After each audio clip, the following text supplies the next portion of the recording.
السلام عليك يا أبا عبد مع الله. الفاتحة. بسم الله الرحمن الرحيم. الحمد لله رب العالمين الرحمن الرحيم مالك يوم الدين إياك نعبد وإياك نستعين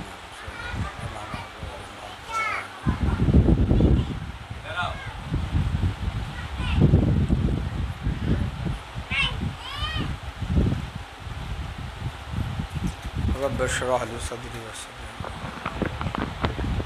صلى الله على محمد. إن الله وملائكته يصلون على النبي يا أيها الذين آمنوا صلوا عليه وسلموا تسليما. اللهم صل على محمد وعلى محمد. سبحان ربك رب العزة عما يصفون وسلام على المرسلين والحمد لله رب العالمين.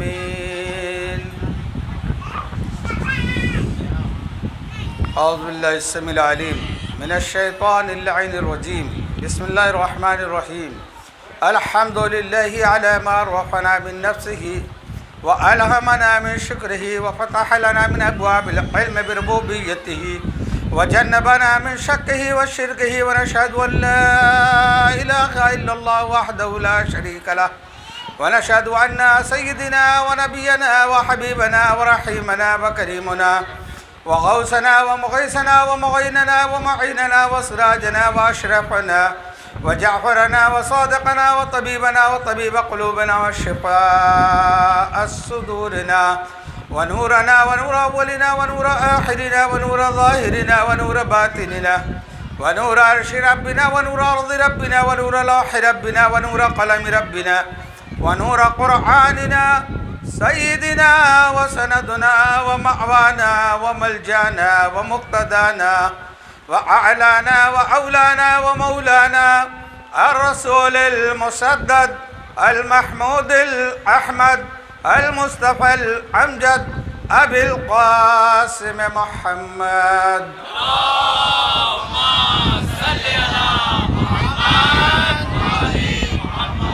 اللهم صل وسلم على سيدنا مولانا محمد الذي كان عليا في الدرجات وخاتما في التطهيرات وحسنا في صفات وشهيدا في تجليات وزين العابدين بعبادات وباقرا في العلم الأولين والآخرين بمعلومات وصادقا في الأقوال وكاظما في جميع أهواله ومتمكنا في مقام رضا وجوادا كفوا عند الأداء وهاديا إلى سبيل النجاة وعسكريا مع الغزاة ومهديا إلى طريق اليقين والنجاة.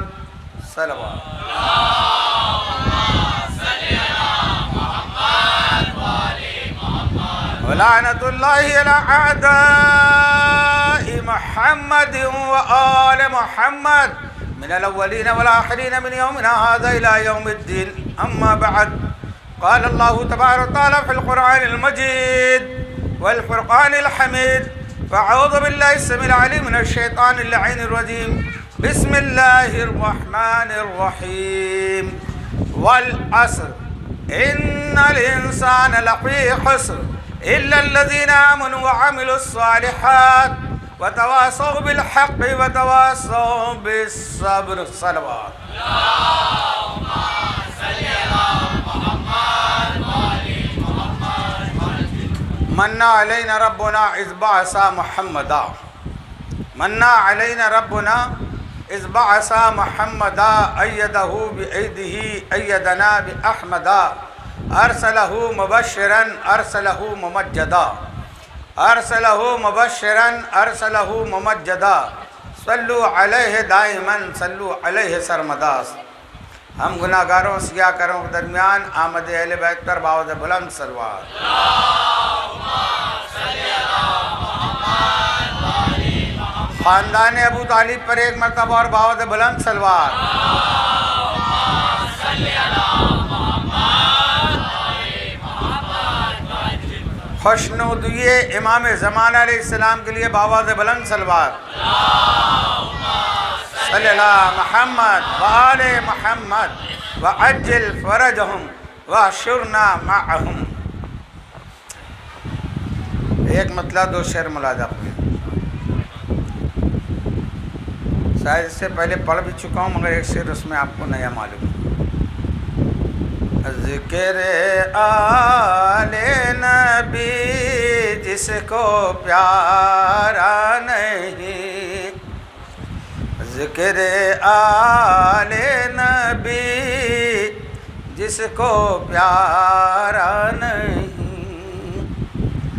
ذکر آل نبی جس کو پیارا نہیں، اس کا سجدہ خدا کو گوارا نہیں، اس کا سجدہ خدا کو گوارا نہیں۔ اور مصطفیٰ نے کہا عظمت مرتضیٰ، مصطفیٰ نے کہا عظمت مرتضیٰ، وہ سمندر ہے جس کا کنارہ نہیں، وہ سمندر ہے جس کا کنار۔ اتر ممبر سے نیچے یہ بولے حسن، اتر ممبر سے نیچے یہ بولے حسن، اتر ممبر سے نیچے یہ بولے حسن، یہ میرے باپ کا ہے تمہارا نہیں،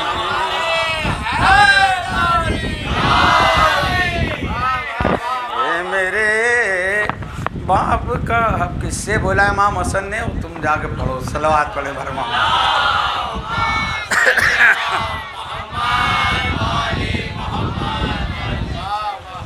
عزیزان محترم، ان مجالس کا مقصد ہی یہی ہے کہ حق اور باطل کو پہچانوانا۔ امام حسن نے اگر کسی سے کہا کہ ممبر سے نیچے اتر تو وہ کون تھا، پہچانو جا کے۔ اور امام حسن بول رہے ہیں تو قرآن ناطق بول رہا ہے، قرآن بول رہا ہے نا، مطلب جو بیٹھا ہوا ہے وہ مخالف قرآن ہے، اور اتر کے بولتا بھی ہاں یہ تمہارے بابا کا ہے، حق ہے، تو مانتا بھی ہے اور قبضہ بھی ہے۔ عزیزو، یہ مجالس کا مقصد ہی یہی ہے کہ اپنا کون ہے، پرایا کون ہے، کون ہمارا ساتھ دینے والا ہے، کون ساتھ چھوڑ کے جانے والا ہے، کون دنیا میں ساتھ ہے، کون آخرت میں ساتھ ہے۔ یہ مجالس یہ تو بتاتی ہیں، نہیں تو اس کا فائدہ کیا ہے؟ یہ مجالس جائز ہے یا ناجائز ہے؟ یہ بھی تو سوال اٹھ رہا ہے۔ یہ مجالس میں نہ جاؤ، جائز نہیں ہے۔ کیوں ناجائز ہے؟ کیونکہ ان کا پول کھل رہا ہے، 1400 سال سے جو پردہ ڈال کے رکھے ہیں وہ معلوم ہو جائے گا۔ اور جائز ہے تو کیوں جائز ہے؟ جائز اس لیے ہے کہ یہاں ہم کو سامان نجات ملتا ہے، یہاں ہم کو دنیا اور آخرت کی بھلائی ملتی ہے، یہاں ہم کو دلی سکون ملتا ہے۔ قرآن تو کہتا ہے نا، الا بذکر اللہ تطمئن القلوب، اللہ کے ذکر سے دلوں کو سکون ملتا ہے۔ تو مسجد میں سکون کیوں نہیں ملتا؟ اللہ اللہ ہو رہا ہے، آدمی سوچتا ہے امام جلدی سے نماز ختم کرے، یہ بڑی لمبی نماز پڑھاتا ہے، لوگ یہ دیکھ کے جمعہ پڑھنے جاتے ہیں کہ جلدی کہاں ختم ہوتا ہے نا۔ کوئی مجلس میں یہ سوچ کے آتا ہے کہ جلدی سے کہاں چھٹی ہوتی ہے، لوگ پہلے سے، ماں بہنیں اور پہلے سے آگے بیٹھتی ہیں، یہاں دلوں کو سکون ملتا ہے۔ سب سے اہم بات یہ ہے۔ تو عزیزان محترم، مجالس کا فائدہ یہی ہے کہ یہاں آنے پر ہماری دنیا اور آخرت کا نجات کا سامان ملتا ہے۔ اور ان مجالس کا سب سے بڑا فائدہ یہ ہے کہ اصلاح معاشرہ ہوتا ہے، ہر ایک کا حق پہچانوایا جاتا ہے۔ زبردستی جو تھوپا گیا ہے ان کو مانو، ان کو مانو، ان کو مانو، وہ یہاں نہیں ہوتا۔ یہاں بتایا جاتا ہے کہ اللہ نے یہ کہا ہے، رسول نے یہ کہا ہے، اہل بیت نے، اب ماننا آپ کی مرضی ہے۔ یہاں یہ بتایا جاتا ہے کہ باپ کیا ہوتا ہے، ماں کیا ہوتی ہے، اولاد کیا ہوتی ہے، پڑوسی کیا ہوتے ہیں، انسانیت کیا ہے۔ اگر جانور پالے ہو تو ان کے ساتھ کیا سلوک کرنا چاہیے، اہل بیت کا رویہ کیا رہا، اپنے تو اپنے دشمن کے گھر تک کا کھانا پانی پہنچانا، یہ ان مجالس کا مقصد ہے۔ تو اس لیے برا ان کو لگتا ہے جو معاشرے میں خرابی چاہتے ہیں۔ اچھا اس لیے ہے مجالس میں آنا کہ اس میں دنیا بھی سنورتی ہے، آخرت بھی سنورتی ہے۔ صلوات پڑھیں بر محمد۔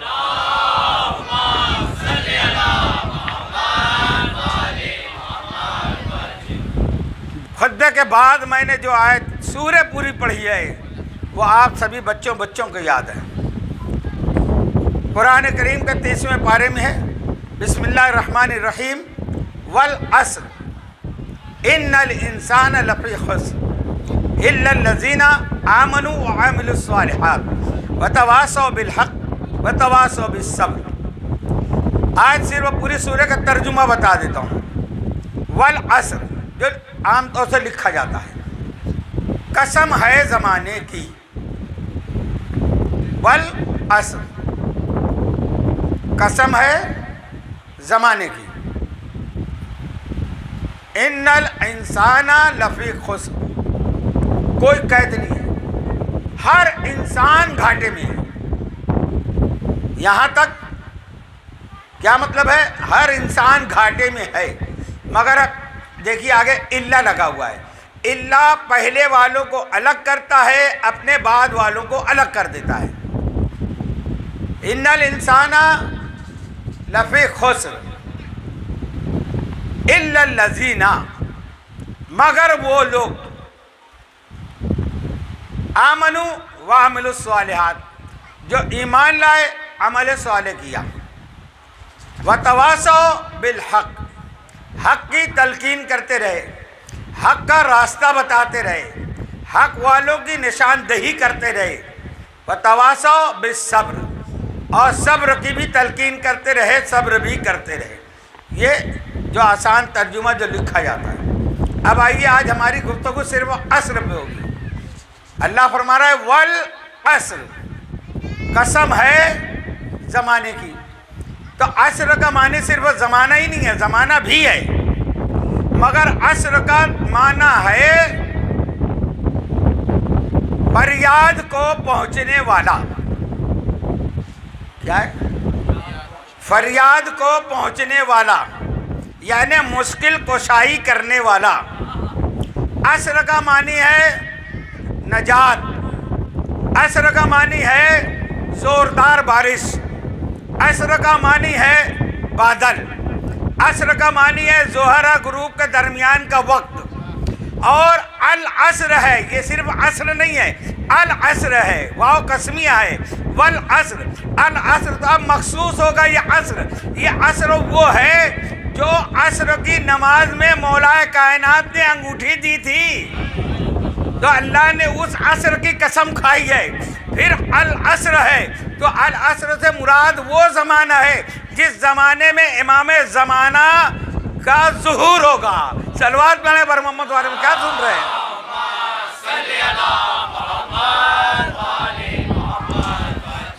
عصر کا معنی یاد رکھنا، عصر کا معنی فریاد کو پہنچنے والا، عصر کا معنی نجات، عصر کا معنی زوردار بارش، عصر کا معنی بادل، عصر کا معنی وہ نماز ہے جس میں مولا کائنات نے انگشتری زکوٰۃ میں دی۔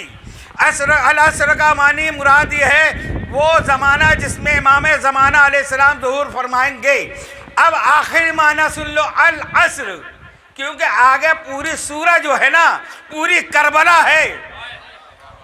یہ یہاں کی بات نہیں ہو رہی ہے کہ کوئی ایمان لا رہا ہے 40 سال بعد 50 سال بعد، نہیں، یہ پوری سورہ مبارکہ کربلا معلیٰ کا رزلٹ ہے، اور اس کا نقشہ پیش کر رہی ہے کہ العصر سے مراد یہ ہے کہ جب 9 لاکھ تلواریں یہ چاہتی تھی کہ حسین نماز نہ پڑھ سکے، اور ان 9 لاکھ کی سوچوں پر حسین نے قدم رکھ کے سجدہ کیا۔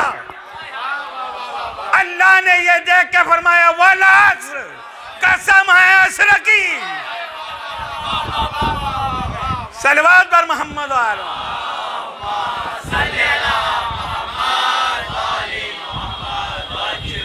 عصر کا معنی فریاد کو پہنچنے والا، مشکل کشائی کرنے والا۔ کون ہے مشکل کشا؟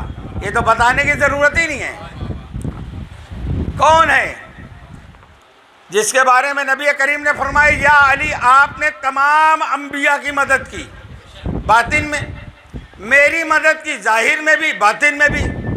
جب نبی کریم نے فرما دیا کہ تمام انبیاء کی مدد کی تو کچھ انبیاء کی تو مدد ڈھونڈو۔ نعرت لگا دے تو آدم کا مولا علی علی، نوح کا مولا علی علی، موسیٰ کا مولا علی علی، ہے نا؟ کیسے؟ مولا ہے تو مددگار ہونا چاہیے، اس کو فریاد کو پہنچنا چاہیے۔ سب سے پہلے نبی جو نبی اللہ نے ظاہر میں بنایا اول کون ہے؟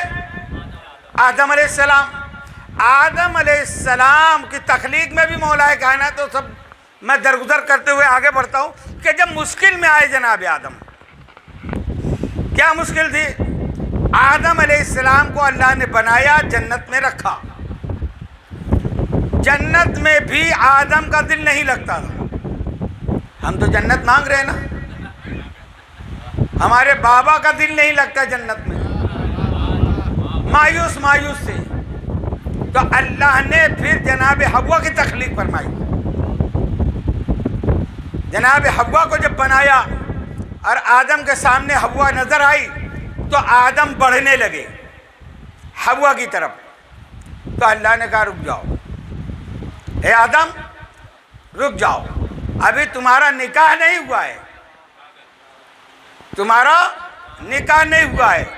اب آدم تو پھر ابھی اکیلے ہیں، آدم ہیں، اب ان سے جب نکاح ہوگا پھر آدمیت بڑھے گی۔ اب کون ہے جو نکاح پڑھائے؟ پہلی مشکل میں ہے ہمارے بابا آدم، پہلی مشکل میں۔ جب پہلی مشکل میں یہ پڑے ہیں تو اب ان کی فریاد کو جو پہنچا ہے تو پہلی آواز مشکل کشا کی آئی، آدم میں تیرا مشکل کشا۔ آپ کو نکاح کی ضرورت ہے نا، میں آپ کی مشکل کشائی کروں گا۔ مولا کائنات نے کہا میں مشکل کشا ہوں۔ دو شہزادوں کی جو خطبے میں جمعہ سن رہے ہو کیا پڑھا جاتا ہے؟ الامامین الہمامین الشہیدین القمرین المنیرین النیرین الظاہرین الباہرین الطیبین الطاہرین سیدینا ابی محمد الحسن و ابی عبداللہ الحسین۔ مولا کائنات نے کہا آدم میں مشکل کشا۔ دونوں برابر کے بھائیوں کی آواز آئی، آدم ہم دونوں برابر کے گواہ۔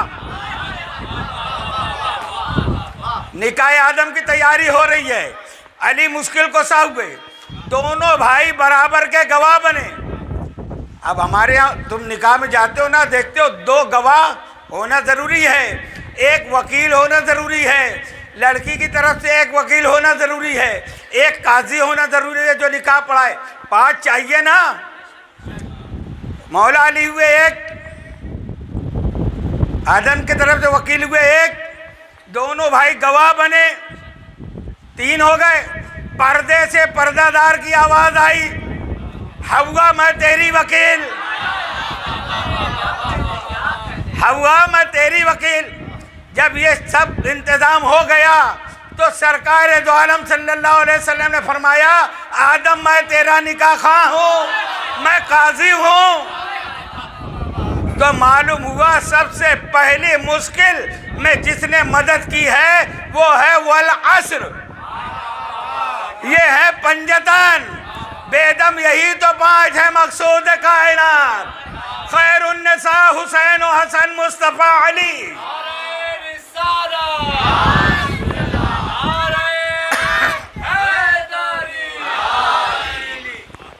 نکاح کس نے پڑھایا؟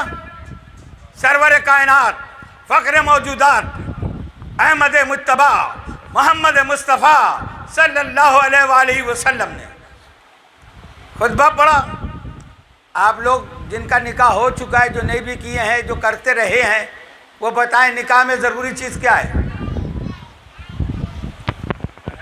مہر، بولو نا، نکاح کیو تو معلوم ہے نا یہ ضروری ہے.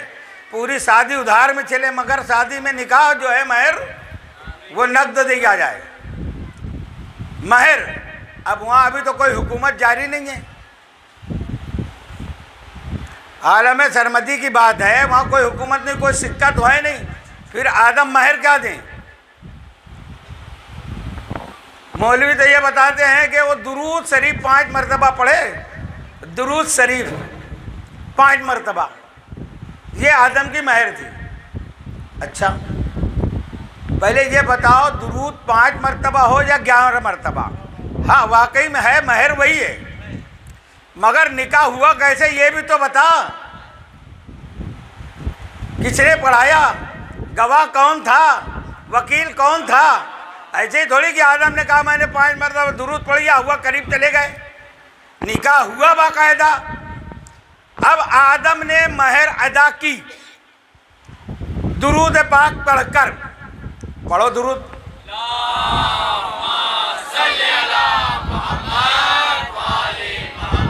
کیا پڑھا آپ نے؟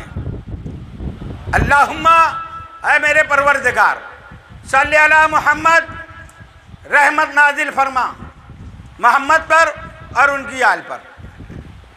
آدم بھی یہی پڑھ رہے ہیں. تو یہ جو مہر ہوتی ہے یہ کس کا حق ہوتی ہے؟ بابو بھائی بولو، کس کا ہے؟ بیوی کا حق ہے. تو آدم نے جو درود پڑھا یہ حوا کے پاس کہاں گیا؟ حوا کے پاس تو نہیں گیا نا، یہ تو محمد و آل محمد پہ پڑھا ہے. مہر ملنا چاہیے بیوی کو جس سے نکاح ہوا ہے. جو بھی نقد ہے مہر ہے وہ بیوی کو ملنا چاہیے. اور درود پڑھا آدم نے محمد اور آل محمد پر، تو یہ مہر گئی کہاں؟ یہ مہر گئی محمد و آل محمد کے پاس، یعنی خاتون جنت کے پاس، فاطمہ الزہرا کے پاس، سیدہ کائنات کے پاس. تو ان کے پاس مہر کا جانا اس بات کی دلیل ہے. عربی کا قاعدہ ہے کہ غلام ہو یا کنیز، غلام ہو یا کنیز، اس کا ہوتا ہے یا اس کا کمایا ہوا مال اس کے مالک کا ہوتا ہے.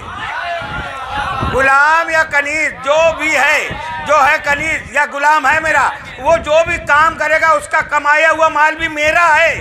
اب یہ درود گیا سیدہ عالمیان کی بارگاہ میں، معلوم ہوا پہلے ہی دن سے کہ حوا کنیز ہے فاطمہ الزہرا کی.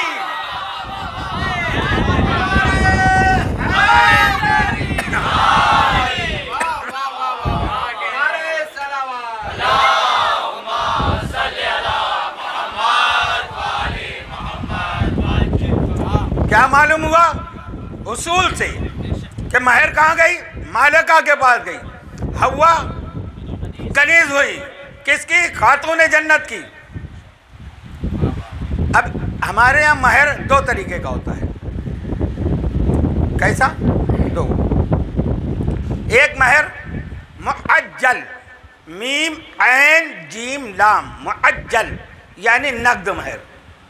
اور ایک ہے مؤجل، میم واو پہ حمزہ جیم لام، مؤجل یعنی ادھار. اب تو اللہ کرم سے کم ہو گیا ہے، نہیں تو سب ادھار رکھتے تھے. جب جنازہ پڑا رہے تو بیوی سے کہتے تھے کہ مہر معاف کر دو. اتنی بے غیرت بے شرمی کی بات ہوتی تھی. مہر نقد دینے کا حکم ہے، ادھار نہیں. جو بھی مہر طے ہو نقد دو. مگر جناب آدم علیہ السلام کا نقد و مہر تو یہ طے ہوا کہ درود پڑھو. اللہ نے دونوں مہر واجب کر دیا آدم پہ، نقد بھی دو ادھار بھی دو. ادھار کیا ہے کہ جب میں نے تم کو بنایا زمین کے لیے، ہے نا، تو ابھی تو یہ نقد و مہر لو، بیوی حلال ہو گئی ہے، اور ادھار مہر بھی تم پر واجب ہے. ادھار یہ ہے کہ جب تم زمین پر جانا، جب تمہاری اولاد وہاں بڑھے گی پھلے گی پھولے گی، تو اپنی اولاد کو بھی نصیحت اور وصیت کرنا، اور تم بھی کرتے رہنا. کیا؟ ذکر علی ابن ابی طالب. یہ ہے حوا کا مہر. یعنی اپنی سب کی ماں کا مہر ہے۔ اب جو بھی خطیب آئے رسول کی بات کرے، اللہ کی بات کرے، روزہ نماز کا بیان کرے، حج زکوٰۃ کی بات کرے اور حیدر کے فضائل نہ بیان کرے تو سمجھ لینا کہ وہ اپنی ماں کا مہر کھا گیا۔ صلوات بر محمد۔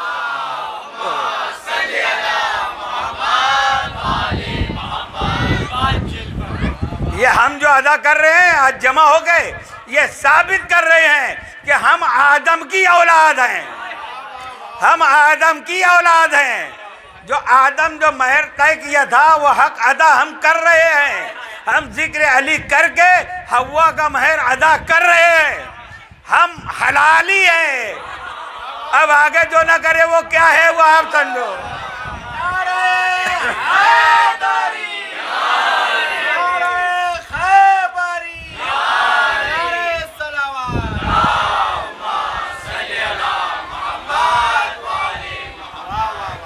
تو عزیزو، یہ ہے جناب آدم کی پہلی مشکل، جس میں فریاد میں پہنچنے والا پہنچا، بلکہ پہنچنے والے پہنچے پنجتن، اور آدم کی مشکل کشائی فرمائی۔ پورا واقعہ تو آپ نے سن لیا۔ آدم جنت میں بھی سکون سے نہیں تھے تو اللہ نے کیا کیا؟ حوا کو بنایا۔ کیوں بنایا؟ آدم کی تسکین کے لیے۔ کس لیے بنایا؟ تسکین کے لیے۔ یعنی عورت کو پیدا کرنے کا مقصد ہے مرد کی تسکین کے لیے بنی ہے، مرد کو سکون دینے کے لیے بنی ہے، نہ کہ عذاب کھانا بنانے کے لیے بنی ہے۔ یہ اہل بیت کے یہاں آنے کا فائدہ ہے تاکہ تم سمجھو تمہارا مقام کیا ہے۔ میری ماں بہنوں کو میں کوئی طنز نہیں کرنا چاہتا، مگر بتانا چاہتا ہوں کہ اللہ کیا چاہتا ہے، رسول کیا چاہتے ہیں، اہل بیت کیا چاہتے ہیں، تاکہ تمہارا گھر جنت نما بنا رہے۔ شیطان کے چنگل میں نہ پھنسو۔ وہ تو یہ آس پاس کی عورتیں جو بھی آئیں تمہارے گھر میں، اگر اپنے شوہر کی غیبت کریں ان کو بولو اٹھو، یہاں سے جاؤ، گھر میں مت بیٹھنے دو۔ جو عورتیں آ کے گھر سدھارنے والی بات کریں ان کو ناشتہ بھی دو، پانی بھی دو، ٹھنڈا بھی دو۔ جو عورتیں مردوں کی برائی بیان کریں ان کو اپنے پاس بیٹھنے مت دو۔ سمجھ جانا کہ یہ تمہارا گھر خراب کرنے کے لیے آئی ہے۔ جو عورتیں مردوں کی کمزوریاں بیان کریں کہ ہمارا مرد یہ کرتا ہے، باہر گھماتا ہے، وہ کرتا ہے، ان کو بولے تم چلی جاؤ، ہم کو نہیں گھومنا ہے۔ اللہ کے حکم کی تابع داری، اس میں ہے دنیا اور آخرت کی کامیابی۔ آدم علیہ السلام، بہت ساری باتیں مجھ کو آگے بڑھنا ہے، تو عزیزان محترم، پہلے مشکل کشا جناب آدم علیہ السلام کے مولا کائنات پنجتن پاک۔ پھر دوسرے نبی کا خاص ذکر آتا ہے، وہ کون ہے؟ نوح علیہ السلام۔ نوح علیہ السلام، نوح کی مدد، ہر ایک کی مدد کی ہے تو نوح کی بھی مدد کی ہے۔ قرآن کہہ رہا ہے اے نوح کشتی بناؤ، کشتی بناؤ بِأَعْيُنِنَا، میری نظروں کے سامنے۔ آیون ایک جمع کا صیغہ ہے، میری نظروں کے سامنے۔ ایک آنکھ کی بات نہیں ہو رہی ہے، ایک تو ہے عین اللہ، تو اللہ کی آنکھ کون ہے؟ اب ایک نہیں 12 جمع کا صیغہ ہے، تو 12 معصومین کی نظروں کے سامنے نوح کی کشتی بنی۔ اور کشتی، اب کشتی پہ کسی دن بیان ہوگا تو ہوگا، ابھی ٹائم نہیں۔ کشتی بنی تو اب کشتی چلی۔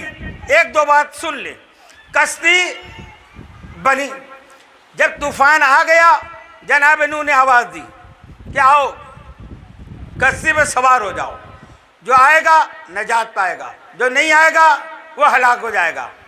سارے آنے لگے، انسان، پرند، جانور، درندے، بھیڑیے، سبھی آ گئے۔ اب ایک جانور ہے جس کو ہم سمجھتے ہیں کہ نام لے لیں تو زبان نجس ہو جاتی ہے، نہیں ایسا نہیں ہے۔ اللہ نے اس کو قرآن میں خنزیر کہا ہے، اردو میں ہم سور کہتے ہیں۔ وہ دور کھڑا رہا، وہ یہ سوچ کے کہ یہ پاک کشتی ہے، دیکھیے ہے نجس، ہے جانور ہیں، مگر اس کو اتنا علم ہے کہ یہ کشتی پاک ہے، یہ کشتی پاک ہے نا۔ اب یہ ملاؤں کو ابھی تک نہیں معلوم کہ یہ پاک کشتی ہے۔ سنو میں بتا رہا ہوں، یہ پڑھتے ہیں اہل سنت کا ہے بیڑا پار اصحاب حضور، اہل سنت کا ہے بیڑا پار اصحاب حضور، نجم ہے اور ناؤ ہے اطرت رسول اللہ کی، یعنی کشتی ستاروں کو دیکھ کے چلتی ہے، یہ چوپاٹی کی بمبئی کی کشتی نہیں ہے۔ یہ کہتے ہیں یہ کشتی چلنے کے لیے ستاروں کا ہونا ضروری، کیونکہ کشتی چلتی ہے ستارہ دیکھ کے، رخ دیکھ کے چلتی ہے۔ ان سے پہلے پوچھو یہ زبردستی جن کو کشتی میں بیٹھنے کو بولا جا رہا ہے ان کو تم ستارہ بتا رہے ہو؟ صحابہ کو نجات چاہیے تو کشتی اہل بیت پہ آئیں، یہ کشتی کو ضرورت نہیں ہے۔ یہ قرآن مبارک سے دھوکہ دہی ہے۔ قرآن کہتا ہے جب نوح کی کشتی چلی تو آسمان سے موسلا دھار بارش ہو رہی تھی، ان اندھوں کو چاند نہیں دکھتا؟ بادل میں گھٹا چھائی ہو، بارش ہو رہی ہو، اتنا بڑا چاند نہیں دکھتا؟ بولے چاند نہیں ہوا، تارے کہاں سے دکھتے ہیں ان کو؟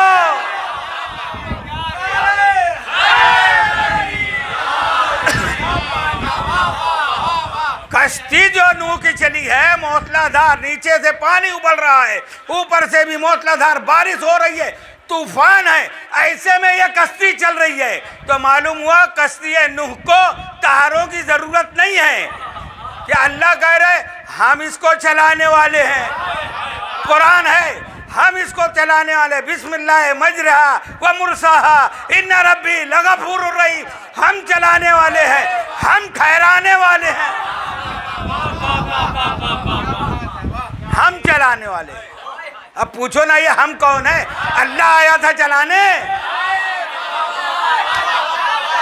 میرے مولا کہتے ہیں کشتی نوح کو چلانے والا میں، ٹھہرانے والا میں، نجات تک پہنچانے والا میں۔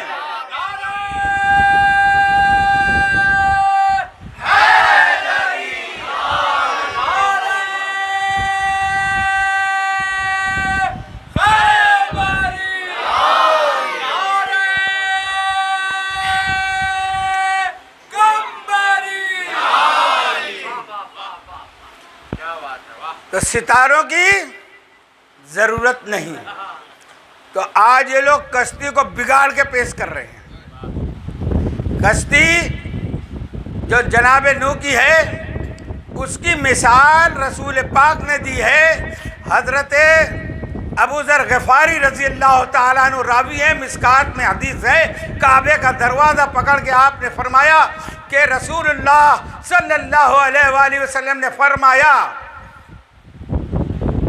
مثل اہل بیتی کسفینۃ نوح من رکبها نجا ومن تخلف عنها غرق وهو ہلک، کہ میرے اہل بیت کی مثال مانند کشتی نوح کے ہے، مانند کشتی نوح کے ہے، جو اس میں سوار ہوا نجات پا گیا، جو چھوڑ دیا وہ ہلاک ہو گیا۔ یہ نبی نے فرمایا۔ سورہ یاسین قرآن کا دل ہے، سورہ یاسین میں اللہ فرماتا ہے وَمِن مِثْلِهِ مَا يَرْكَبُونَ، ہم نے ایسی ہی ایک کشتی اور بنائی ہے، جیسے نوح کی تھی اب اللہ کہہ رہے ہم نے بنائی ہے۔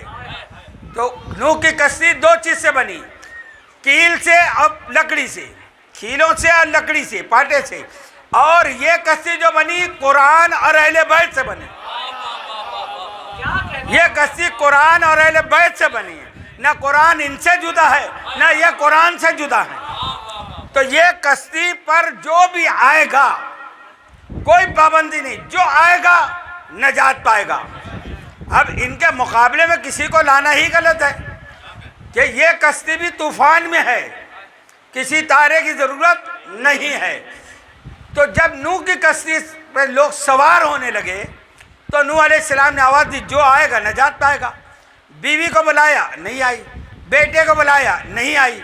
تو اس سے سمجھ لینا کہ آپ کوئی ترم کھائے، کوئی سجادہ نشین اپنے آپ کو کہے، کوئی اپنے آپ کو سید کہے، مگر اگر معاویہ پرست ہے تو سمجھ جانا یہ کشتی کے باہر ہے۔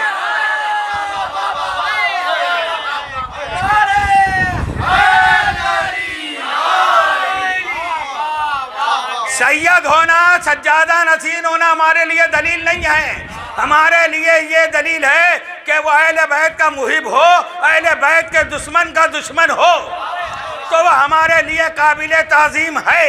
اور نہیں تو نوح کا بیٹا جیسے ہم نہیں مانتے، نوح کی بیوی کو نہیں مانتے، جو نبی سے ٹکرا جائے وہ چاہے بیوی ہو کہ بیٹا ہو۔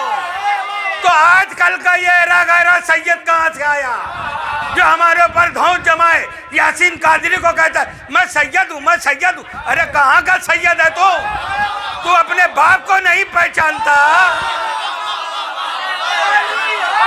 علی حق، علی حق، علی حق، علی حق، علی حق، علی حق، نعرہ حیدری۔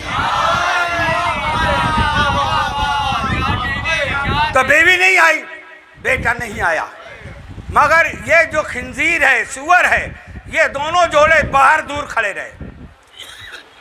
نبی آواز دے رہے آ جاؤ نجات پا جاؤ گے، آ جاؤ نجات پا جاؤ گے۔ حی علی الفلاح، آؤ فلاح کی طرف، آؤ فلاح کی طرف، آؤ کامیابی کی طرف۔ تو کامیابی کس کے دامن میں ہے؟ جو کشتی کا کھیون ہار ہے، جو کھیون ہار ہے اس کے دامن میں پناہ ہے۔ تو وہ دونوں جوڑے بات کرتے ہیں کہ ہم جو ہے نجس ہیں، یہ کشتی پاک ہے۔ یہ کون کہہ رہا ہے؟ جو نر ہے، نر سور یہ کہہ رہا ہے کہ یہ کشتی پاک ہے، ہم نجس ہیں۔ تو میں آپ کو بھی کہوں گا کبھی کبھی بیوی کا مشورہ بھی مانا کرو۔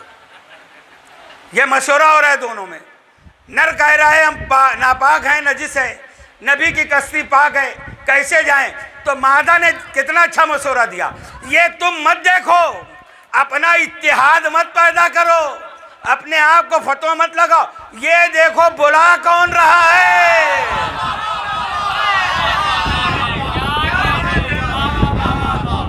نبی نے یہ تو نہیں کہا جو نجس ہے وہ نہ آئے، نبی تو اعلان کرے جو نجات چاہتا ہے وہ آ جائے۔ تو جو مادہ تھی اس نے یہ مشورہ دیا یہ مت دیکھو تم کہ ہم کیا ہیں، یہ دیکھو کہ بلا کون رہا ہے۔ صلوات والے پر محمد۔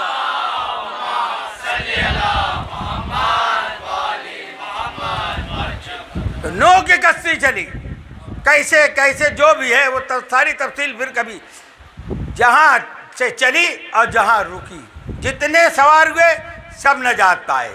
نبی فرما رہے میری اہل بیت مانند کشتی نوح کے، جو اس پر آ گیا وہ نجات پا گیا۔ اب آپ سوچیں گے نوح تو کشتی بنائے تھے ایسی، اور نبی فرما رہے اہل بیت کشتی ہے تو ہم سوار کیسے ہوں؟ کشتی اہل بیت پہ ہم کیسے سوار ہوں؟ وہ تو پارٹے کی بنی ہوئی تھی، اسٹیمر جیسی تھی، جہاز ہم نے دیکھا، وہ چڑھ گئے چڑھنے والے، طوفان میں نجات پا گئے۔ تو اہل بیت کیسی کشتی ہے کہ اب اس پہ سوار ہو جائیں؟ سوال پیدا ہوتا ہے نا، کشتی اہل بیت پہ ہم کیسے بیٹھیں؟ تو کشتی مثال دی گئی، کشتی پر جب ہم بیٹھتے ہیں تو ہمارا پیر ہوتے ہوئے بھی پیر چلتا نہیں، کشتی چلتی ہے، ہاتھ ہوتے ہوئے بھی ہاتھ حرکت نہیں کرتا، کشتی جدھر چلے گی ہم ادھر چلیں گے، کشتی ڈولے گی ہم بھی ڈولیں گے۔ مطلب کیا ہوا؟ اپنے آپ کو کشتی کے تابع کرنا۔ اب اپنا سارا حرکت و سکون ختم، کشتی چلے گی ہم چلیں گے، وہ ڈولے گی ہم ڈولیں گے، پہنچائے گی پہنچیں گے۔ یہ ہے اپنے آپ کو کشتی کے تابع کرنا، بس یہی نبی فرما رہے ہیں۔ قرآن اور اہل بیت ان کے تابع ہو جاؤ، ان کی اطاعت کرو، اپنی حرکت و سکون کو ان کے تابع کر دو، اپنے سونے جاگنے کو ان کے تابع کرو، اپنی کمائی، اپنی جتنی سروس جو جیسے بولے اہل بیت ویسے کرو۔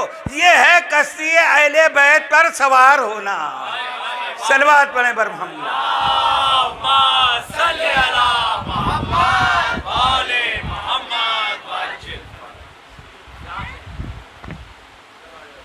کشتی یہ اہل بیت کی ہے، اس پہ جو بھی سوار ہوا سب کامیاب ہوئے اور کامیاب ہوں گے انشاءاللہ۔ نوح کے بعد کس نبی کا نام لیا جاتا ہے؟ زیادہ بتاؤ۔ ابراہیم علیہ السلام۔ ابراہیم کی بھی مدد کی، فریاد پہ پہنچنے والا، والعصر، فریاد کو پہنچنے والا۔ جب ابراہیم نار نمرود میں گئے، اب پورا واقعہ نہیں بتاؤں گا، نار نمرود کو گلزار کرنے والا مولا کائنات خود کہتے ہیں میں نے گلزار کیا، ان کی فریاد کو بھی پہنچی۔ اس کے بعد نام لیا جاتا ہے کس کا زیادہ، اور سب سے زیادہ قرآن میں ذکر ہے کس کا؟ موسیٰ علیہ السلام کا۔ موسیٰ علیہ السلام جب پہاڑ پر پہنچے، ان کو آگ نظر آئی ہے نا، بیوی کو روکا، تم رکو میں آگ لے کر آتا ہوں۔ جب وہاں گئے تو اس درخت سے آواز آئی، انی انا اللہ۔ کیا آواز آئی؟ خاموش کرو اس کو۔ انی انا اللہ، میں اللہ ہوں۔ موسیٰ علیہ السلام کہاں گئے؟ طور پر، پہاڑی پر۔ آواز کہاں سے آ رہی ہے؟ درخت سے۔ وہ جس کا درخت ہو، انجیر کا ہو، کھجور کا، درخت سے آواز آئی نا، میں اللہ ہوں۔ اور اللہ آپ کو نجف اشرف لے جائے، جب آپ زیارت پڑھیں گے نا مولا علی کی، تو اس میں زیارت میں ایک جملہ ہے، السلام علیکہ یا شجرۃ النداء، اے آپ پر سلام جو شجر کی ندا تھے۔ اللہ زبان نہیں رکھتا، اللہ ادھر ادھر نہیں ہوتا، نہ آتا ہے نہ جاتا ہے، تو شجرے سے، شجر سے جو آواز دے رہا تھا، موسیٰ کا جو مددگار ہوا وہ کون ہے؟ السلام علی شجرۃ النداء۔ وہ ندا جو آئی وہ کس کی تھی؟ مولا کائنات کی۔ اب آج اگر کوئی درختوں کو پوچھتا ہے اور یہ دلیل دے کہ اللہ تو کہہ دے شجر میں ہوں، انی انا اللہ، تو اگر اہل بیت کے پاس نہیں آئے تو کیسے معلوم ہوگا کہ ندا کس کی ہے، شجر کس کا ہے؟ شرک سے بچنا بھی ہے تو علی کے پاس آنا ہے، ایمان بچانا بھی ہے تو بھی علی کے دامن میں آنا ہے، تو بھی کشتی پر آنا ہے۔ اب موسیٰ علیہ السلام کو نبوت عطا ہو گئی، اب کام آگے بڑھتے بڑھتے ایک دن اللہ نے کہا موسیٰ اب فرعون کے پاس جاؤ، فرعون کے پاس جاؤ، اور وہاں جا کر فرعون کو حق کی دعوت دو۔ موسیٰ علیہ السلام نے کہا یا اللہ، میری زبان میں لکنت ہے، قرآن سورہ طٰہٰ میں آیت موجود ہے، رب اشرح لی صدری ویسر لی امری واحلل عقدۃ من لسانی یفقہوا قولی وزیرا من اہلی ہارون اخی۔ کون کہہ رہا ہے؟ موسیٰ علیہ السلام۔ یا اللہ میں کمزور، میں خائب ہوں اس سے، اور میری زبان میں لکنت ہے، میرا بھائی جو ہے ہارون یہ فصیح ہے، فصیح ہے، بہت اچھا ہے بولنے میں، اس کو میرا وزیر بنا دے، یہ بات کرے گا میں جاؤں گا ساتھ میں۔ یہ موسیٰ علیہ السلام کی پوری دعا اللہ نے قرآن میں رکھ دی۔ یہ موسیٰ ہے جو اللہ سے کہے میری زبان میں لکنت ہے، میرا وزیر بنا دے، اس کی زبان فصیح ہے، یہ موسیٰ ہے، اور سب سے اعلیٰ ہمارا نبی ہے، مانگتا نہیں، اللہ کہتا ہے میں نے تم کو نصیر دیا، میں نے تم کو وزیر دیا۔ اگر نبی بھی کہتے علی کو میرا وزیر بنا دے تو یہ پھکٹ فتوے والے کہتے نا وہ تو نبی نے مانگا تھا، نہیں تو اللہ تو فلاں کو بنانے والا تھا۔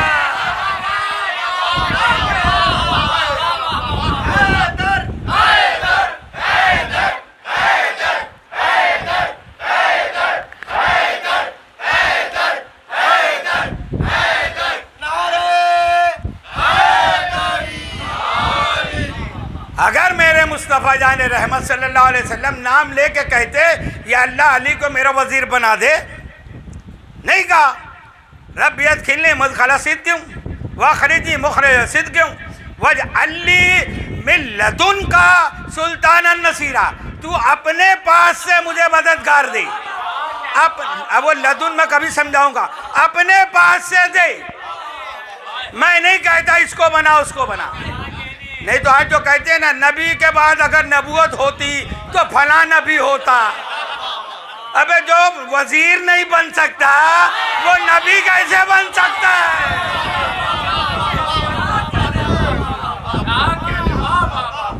جو نوکر کے قابل نہیں وہ وزارت کے قابل کیسے ہو جائے گا؟ اللہ کے نبی نے کہا اپنے پاس سے دے وزیر۔ خیر، موسیٰ علیہ السلام نے دعا کی، اللہ نے ہارون کو وزیر بنا دیا، دونوں گئے۔ اب دونوں بھائی ہیں تو بھی ان پر خوف ہے کہ کہیں فرعون ہم کو مروا نہ دے۔ اب یہ فریاد پہ پہنچے کہ کوئی مددگار ہو ہمارا، دو ہو گئے پھر بھی، یہاں تو دو ہیں، بدر بھی فتح ہے، احد بھی فتح ہے، خیبر بھی فتح ہے، خندق بھی فتح ہے، وہاں دونوں ہو کر خوف میں ہیں، اللہ کوئی مددگار اور۔ تو اس وقت فرعون سونے چاندی کے لباس اور گھوڑے کرسیاں استعمال کرتا تھا، تو اس کے سامنے ویسے ہی ہونا بھی چاہیے۔ کوئی پھٹے پرانے کپڑے میں جا کر اس کے سامنے بات کرے تو اس کی وہ امیج نہیں رہے گی نا، اس کی پرسنالٹی وہ نہیں رہے گی۔ بس ان لوگوں نے یہ چاہا کہ کوئی ہمارا مددگار ہو، فوراً ایک گھوڑے سوار جس کے گھوڑے کی زین بھی سونے کی، اس کا لباس بھی سونے کا، اس کا تاج بھی سونے کا، اس کی تلوار بھی سونے کی، آ گیا۔ کہا چلو فرعون کے پاس جانا ہے نا، چلو میں لے کے چلتا ہوں۔ لے کے دربار میں گئے، فرعون کے پاس جب پہنچا وہ سوار کہتا ہے موسیٰ کی اور ہارون کی بات سن، ان کی بات سن۔ یہ دیکھ کر ہی تلوار کی چمک فرعون خوف سے بے ہوش ہو گیا۔ ہوش میں آنے کے بعد کہتا ہے کل بات کریں گے۔ باہر نکلے، سوار چلا گیا، جانے لگا تو موسیٰ کہتے آپ کون ہیں؟ آپ کون ہیں؟ سوار کہتا ہے العصر، فریاد کو پہنچنے والا، مشکل کشا۔ کہا آج تو آپ تھے تو ہم لوگ چلے گئے، اب یہ کل بول رہا ہے۔ آپ نے کہا کل پھر آؤں گا، کل پھر آؤں گا۔ اچھا جب یہ چلے گئے دربار سے نا تو فرعون کہتا ہے درباریوں سے اتنے پہرے کے باوجود یہ آیا کیسے؟ یہ آیا کیسے سوار؟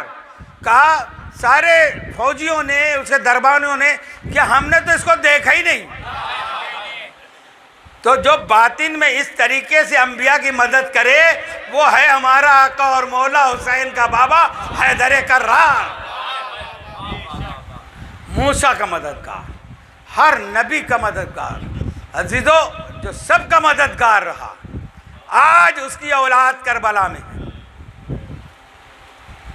بے یار و مددگار ہے، کیونکہ امتحان دینا ہے۔ یہ سوال کرتے ہیں نا علی سب کی مدد کرتے تو حسین کی کیوں نہیں کی؟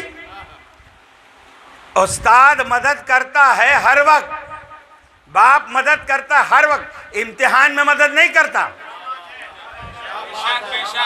امتحان میں حاضر رہے گا، امتحان دیکھے گا۔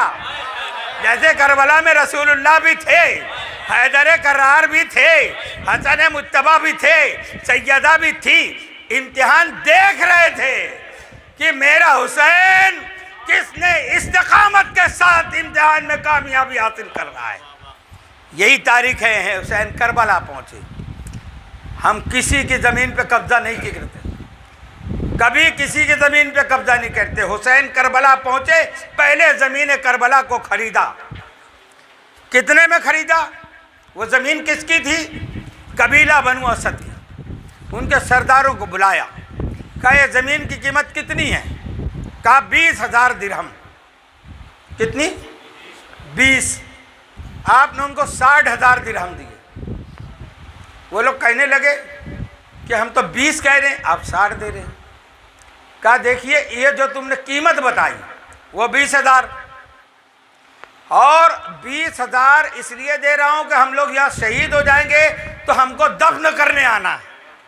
20,000 اس کے لیے, اور 20,000 جو دے رہا ہوں تو میرے مزار پر جو میرے زوار میرے مہمان آئیں گے ان کو کھانا کھلانا, ہر زائر کو کم سے کم 3 دن تک کا مہمانی کرنا, اس کے لیے 20,000. 60,000 درہم میں مولا نے زمین خریدی. جب زمین خریدی بے نامہ ہوتا ہے تو نام چڑھتا ہے کہ کس کے نام پر ہے نا. 60,000 طے کی حسین نے قیمت خود سے. علی اکبر کو بلایا, علی اکبر بیٹا آؤ, جاؤ میری بہن زینب سے کہو کہ حسین نے 60,000 درہم میں زمین لی ہے, 30,000 آپ دو, 30,000 میں. کیوں؟ زینب شریکت الحسین ہے, ہر چیز میں زینب شریک ہے. تو 30,000 سیدہ طیبہ جناب زینب علیہ السلام نے دیا, 30,000 امام حسین علیہ السلام نے دیا. اب جب 30 دونوں کا مل کے قیمت ادا ہو گئی, اب بے نامے پہ خریدی پر نام چڑھانا ہے. نام کس کا ہوگا؟ حسین کا نہیں, شریک زینب بھی ہے. زینب کا صرف وہ نہیں. سیدہ زینب نے کہا حسین نہ تمہارا نام ہوگا نہ میرا نام ہوگا, آدھا پیسہ تمہارا ہے آدھا میرا ہے. تو علی اکبر آدھا تمہارا ہے آدھا میرا ہے. پیدا آپ کیا ہوا ہے؟ پرورش میں نے کی ہے, اس لیے زمین کربلا علی اکبر کے نام لکھی جائے. یہ خطبہ امام حسین علیہ السلام نے بنی اسد کے سامنے دیا اور کہا دیکھو جب 10 تاریخ کو ہم شہید ہو جائیں گے نا تو تمہارے جوان اور بڑے لوگ آ کے ہماری لاشوں کو دفن کر دینا. اور میں جانتا ہوں کہ تم کو آنے میں تکلیف ہوگی, یہاں سپاہی درندے منع کریں گے, تو تمہاری عورتوں کو بھیج دینا کہ وہ مٹیاں ڈال کے چلی جائیں. اگر وہ بھی نہیں آ سکتی تو تم اپنے بچوں کو کھیلنے کے لیے بھیج دینا کہ کھیلتے کھیلتے وہ ہمارے جسموں پر خاک کربلا ڈال کے چلے جائیں. اللہ اکبر. یہ ہے ابتدا کربلا کی. زمین کربلا کی خریدی اور اپنے دفن ہونے تک اور اپنے مہمانوں تک کا خیال امام علی مقام نے رکھا.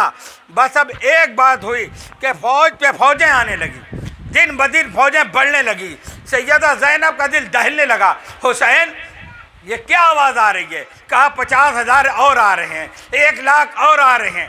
جب اتنی گھوڑوں کی ٹاپوں کی آواز آئے, سیدہ نے کہا حسین تمہارا بھی کوئی مددگار بلا لو.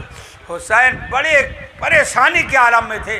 بس مختصر میں 2 لائن کا ایک خط اپنے بچپن کے دوست حبیب ابن بظاہر کو لکھا. کیا لکھا؟ اے میرے بھائی حبیب, اے میرے بھائی حبیب, میں بہت مشکل میں تمہارے دیار کے قریب دشمنوں میں پھنس گیا ہوں, اور میرے بھائی سب سے بڑی بات یہ ہے کہ میرے ساتھ میری بہنیں میری بچیاں بھی ہیں. اگر ہو سکے تو میری مدد کے لیے آ جاؤ, ورنہ کل شام محشر ملاقات ہوگی. یہ خط امام علی مقام نے لکھا اور اس کو کوفہ بھیجا. جیسے ہی حبیب کے دروازے پہ دستک ہوئی, حبیب کھانا کھا رہے تھے, فوراً باہر نکلے, دیکھا کہ کوئی آیا ہے, کیا خط لے کے آئے. خط کس کا؟ جیسے ہی دیکھے تحریر, امام علی مقام کی خط کو چومنے لگے. جلدی سے بیوی کے پاس گئے اور جا کے وہاں نظر پڑی کہ امام نے لکھا ہے بھائی حبیب. بس حبیب کے آنکھوں سے آنسو جاری ہو گئے کہ مولا میرا مجھ کو بھائی کہے. آگے پڑھا، میں مشکل میں پھنس گیا ہوں، اے بھائی حبیب میرے ساتھ میری بہنیں بھی ہیں، میری بچیاں بھی ہیں، ہو سکے تو مدد کے لیے آؤ۔ اب بیوی سے مشورہ کیا، دیکھو عورت کیسی ہونا چاہیے، کہا کیا کروں؟ کہا اگر تم نہیں جاتے تو مت جاؤ، میں جاتی ہوں، بطول کے بیٹی کی مدد کے لیے میں جاتی ہوں۔ بس حبیب نے کہا میں تو امتحان لے رہا تھا، فوراً غلام کو لیا، گھوڑا تیار کیا، کربلا معلیٰ پہنچے، اور پہنچنے کے بعد امام کے قدموں کو بوسہ دیا، جیسے ہی بوسہ دیا سلام کیا تو امام نے بھائی کہہ کے گلے لگایا۔ جب یہ آواز خیمے میں پہنچی نا تو خیمے سے بطول زادی سیدہ زینب نے کہا ہے میرے بھیا حبیب کو میرا سلام پہنچاؤ۔ حبیب نے جب زینب کا سلام سنا تو کہا اللہ اکبر، یہ دن آ گئے اہل بیت میں کہ خاتون جنت کی بیٹی مجھ کو سلام بھیجے۔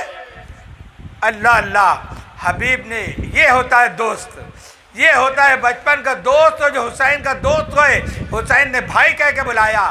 اور پھر دن گزرتے ہوئے جب حبیب کی شہادت ہو گئی نا، اتنی ضعیفی کے عالم میں بھی، اب وہ شہادت میں نہیں پڑھ سکتا کہ جب شہادت ہوئی تو امام کتنی زور سے روئے، اور حبیب کا لاشا خیمے کے پاس لا کے رکھا۔ مگر حبیب کی سرداری دیکھنا ہونا، اللہ آپ کو کربلا لے جائے، جب امام حسین کی زری جہاں ہے مزار، یہ پورا محل ہے، اس کا برآمدہ ہے، اس میں بھی زری بنی ہوئی ہے، سارے شہدائے کربلا گنج شہیدہ میں ایک طرف ہیں، اور امام حسین علیہ السلام، علی اکبر، علی اصغر بیچوں بیچ گنبد کے نیچے ہیں، اور جو صحن ہے نا اس میں پہلی زری جو ہے وہ حبیب ابن مظاہر کی ہے۔ ایسا معلوم ہوتا ہے جیسے بادشاہ کا پرائیویٹ سیکریٹری بیٹھا ہے، پہلے یہاں اجازت لو پھر بادشاہ کے قدموں میں پہنچو۔ اور میں نے وہاں کے علماء سے سنا کہ کربلا کی حاضری کی فہرست بھی آج بھی حبیب بناتے ہیں، حبیب بناتے ہیں کہ اس سال کربلا کون کون آئے گا۔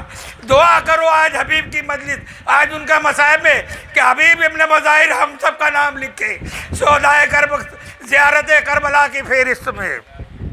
عزادارو، یہ 3 محرم آ گئی نا، 3 محرم کو اگر آپ کربلا میں ہوتے تو دیکھتے، آج بھی قبیلہ بنو اسد کے لوگوں نے ہی اہل بیت کو دفن کیا تھا عاشور کے بعد، اور آج بھی 3 محرم کو وہ قبیلے کے پورے سردار آتے ہیں۔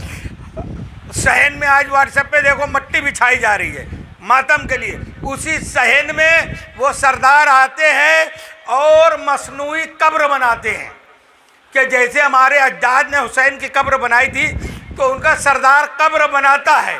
قبر بنانے کے بعد وہ سارے قبیلہ بنو اسد کے سردار، جو سب سے بڑا شیخ ہے، وہ حبیب کی زری پہ آ کے کہتا ہے اے حبیب تمہارا شکریہ کہ تم نے قیامت تک اپنے قبیلے کا نام روشن کر دیا، اللہ آپ کو جزائے خیر دے۔ وَسَيَعْلَمُ الَّذِينَ ظَلَمُوا أَيَّ مُنقَلَبٍ يَنقَلِبُونَ۔